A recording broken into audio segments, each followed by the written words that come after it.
আসসালামু আলাইকুম my cute people, আশা করি সবাই ভালো আছেন।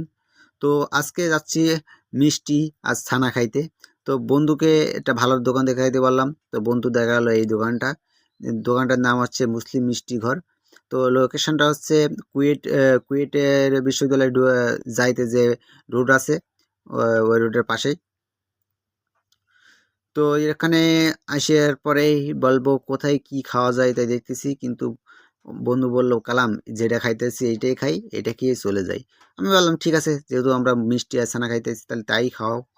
তো পাশে এক বন্ধু রয়েছে, সে বলে আমি খাবো না কালাম, তোমরাই খাও, আমার মিষ্টি ভালো লাগে না এত। তা আমি বললাম ঠিক আছে, সমস্যা নেই বন্ধু, তুমি আমাদেরই খাওয়াও, তাহলে আর সমস্যা হবে না।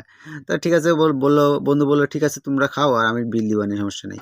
তারপর আর কি বাবা, রং বেরঙের মিষ্টি দেখে তো মাথায় পুরো হ্যাং হয়ে যাচ্ছে, বুঝছেন।